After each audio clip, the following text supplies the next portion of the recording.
ಇವತ್ತಿನ ರೆಸಿಪಿ ಚಿಕ್ಕ ಈರುಳ್ಳಿ ಅಥವಾ ಸಾಂಬಾರು ಈರುಳ್ಳಿ ಅಂತೀವಲ್ಲ ಅದರಿಂದ ಮಾಡೋ ಸ್ವಾದಿಷ್ಟವಾದ ಒಂದು ಸಾಂಬಾರು ನೋಡೋಣ. ಒಂದು 15ರಿಂದ 20 ನಿಮ್ಮ ಅಂದಾಜು ಮೇಲೆ ನಿಮ್ಮ ಸಾಂಬಾರು ಕ್ವಾಂಟಿಟಿ ನೋಡಿಕೊಂಡು ಈರುಳ್ಳಿ ತೊಗೊಳ್ಳಿ. ಸಿಪ್ಪೆ ಕಟ್ ಮಾಡಿಕೊಂಡು ನೀರಲ್ಲಿ ಹಾಕ್ಕೊಂಡಿದ್ದೀನಿ ನೋಡಿ. ಸ್ವಲ್ಪ ಹೊತ್ತು ಸಿಪ್ಪೆ ಸಮೇತ ನೀರಲ್ಲಿ ನೆನೆಸಿಟ್ಟು ಸಿಪ್ಪೆ ಬಿಡಿಸೋದು ಈಸಿ ಆಗುತ್ತೆ. ಇದು ಇಂಗ್ಲೀಷಲ್ಲಿ ಶಾಲೆಟ್ಸ್ ಅಂತ ಕರೀತಾರೆ ಇದನ್ನು. ಸೊ ಇದಕ್ಕೊಂದು ಮಸಾಲ ಪೌಡರ್ ಮಾಡ್ಕೊಳ್ಳೋಣ ಈ ಸಾಂಬಾರಿಗೆ.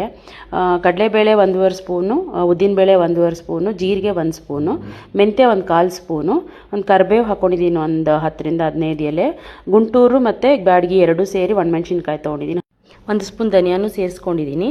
ಎಲ್ಲನೂ ಒಂದು ಫೈನ್ ಪೌಡರ್ ಮಾಡ್ಕೊಳ್ಳೋಣ, ಮಸಾಲ ಪೌಡರ್ ನಮ್ಮ ಸಾಂಬಾರಿಗೆ. ಒಂದು ಚಿಕ್ಕ ನಲ್ಲಿಕಾಯಿ ಗಾತ್ರದಷ್ಟು ಹುಣಸೆಹಣ್ಣು ನೆನೆಸಿಡಿ.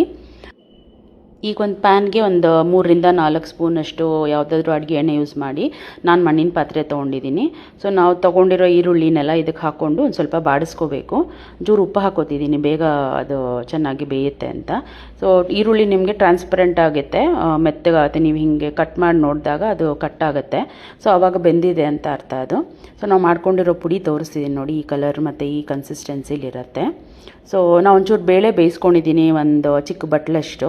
ನಮ್ಮ ಸಾರಿನ ಕ್ವಾಂಟಿಟಿಗೆ ನೀವು ನೋಡ್ಕೊಂಡು ಹಾಕ್ಕೊಳ್ಳಿ. ಸೊ ಈರುಳ್ಳಿ ಆದಮೇಲೆ ನಾನೊಂದು ಟೊಮೆಟೊ ಹೆಚ್ಚಿಟ್ಕೊಂಡಿದ್ದೆ, ಅದನ್ನು ಹಾಕಿ ಬಾಡಿಸ್ಕೊಂಡಿದ್ದೀನಿ. ಇವಾಗ ಹುಣಸೆ ನೆನೆಸಿಟ್ಟಿದ್ವಲ್ಲ ಹುಣಸೆ ಹಣ್ಣು, ಅದ್ರ ನೀರು ತಗೋತಾ ಇದ್ದೀನಿ ನೋಡಿ. ಹಿಂಡ್ಕೊಳ್ಳಿ ಚೆನ್ನಾಗೆ. ಮತ್ತು ಈಗ ನಾವು ಮಾಡ್ಕೊಂಡಿದ್ವಲ್ಲ ಪುಡಿ, ಅದರಲ್ಲಿ ಒಂದು 3 ಸ್ಪೂನಷ್ಟು ಹಾಕೋತಾ ಇದ್ದೀನಿ ನಾನು. ಸೊ ನಾವು ಮಾಡ್ಕೊಂಡಿದ್ದ ಪುಡಿ 2ರಿಂದ 3 ಸರಿಗೆ ಆಗುವಷ್ಟು ಆಗುತ್ತೆ. ಸೊ ಇದು ಒಂದು 3 ಸ್ಪೂನ್ ಹಾಕ್ಕೊಂಡಿದ್ದೀನಿ ನೋಡಿ. ಹಾಕ್ಕೊಂಡು ನಾನು ಕೈ ಆಡ್ಕೋತಾ ಇದ್ದೀನಿ. ಸೊ ಅದನ್ನು ನೀವು ಟೊಮೆಟೊ ಆದಮೇಲೆ ಸ್ಮಶಿ ಆಗಬೇಕು, ಟೊಮೆಟೊ ಚೆನ್ನಾಗಿ ಮೆತ್ತಗಾದ್ಮೇಲೆ ಪುಡಿ ಹಾಕ್ಕೊಂಡಿದ್ದೀನಿ. ಸೊ ಹಾಕ್ಕೊಂಡು ಒಂದು ಸ್ವಲ್ಪ ಹೊತ್ತು ಒಂದು 2ರಿಂದ 3 ನಿಮಿಷ ಲೋ ಫ್ಲೇಮಲ್ಲೇ ಅದನ್ನು ಚೆನ್ನಾಗಿ ಹದವಾಗಿ ಮಿಕ್ಸ್ ಆಗಲಿ ಅದು ಪುಡಿ. ಈಗ ನಾನು ಬೇಯಿಸ್ಕೊಂಡಿರೋ ಬೇಳೆನ ಹಾಕೋತಾ ಇದ್ದೀನಿ, ಸ್ವಲ್ಪ ಮ್ಯಾಶ್ ಮಾಡಿ ಹಾಕೋತಾ ಇದ್ದೀನಿ. ಚೆನ್ನಾಗಿ ಬೇಯಿಸ್ಕೋಬೇಕು, ತುಂಬ ಸರಿ ಕೂಗಿಸ್ಕೊಂಡಾಗ ಒಂದು 4ರಿಂದ 5 ವಿಸಿಲ್ ನೀವು ಕೂಗಿಸ್ಕೊಂಡ್ರೆ ಚೆನ್ನಾಗಿ ಬೇಯುತ್ತೆ. ಸೊ ಉಪ್ಪು ಹಾಕೋತಾ ಇದ್ದೀನಿ ಸಾರಿನ ಅದಕ್ಕೆ. ಸ್ವಲ್ಪ ಅದು ಮ್ಯಾಶ್ ಮಾಡಿ ಹಾಕ್ತಾ ಇದ್ದೀನಿ ನೋಡಿ ಬೇಳೆ.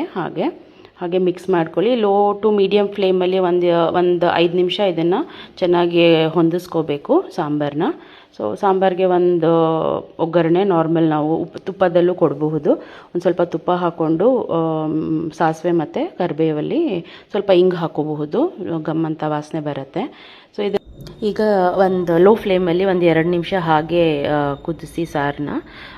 ತುಂಬ ಟೇಸ್ಟಿಯಾಗಿರೋ ನೋಡಿ ಚಿನ್ನ ವೆಂಗಾಯ ಸಾಂಬಾರು ಅಂತಾರೆ, ತಮಿಳ್ನಾಡಲ್ಲಿ ತುಂಬ ಫೇಮಸ್ ಇದು. ಇಡ್ಲಿ ಮತ್ತು ದೋಸೆ ಮತ್ತು ಅನ್ನಕ್ಕೆ ಒಳ್ಳೆ ಕಾಂಬಿನೇಷನ್ ಇದು. ನಾನು ಇಡ್ಲಿಗೋಸ್ಕರ ಇದನ್ನು ಮಾಡ್ಕೊಂಡಿದ್ದೆ. ಟೇಸ್ಟ್ ತುಂಬ ಡಿಫ್ರೆಂಟಾಗಿರುತ್ತೆ, ಟ್ರೈ ಮಾಡಿ ನೋಡಿ ನೀವು.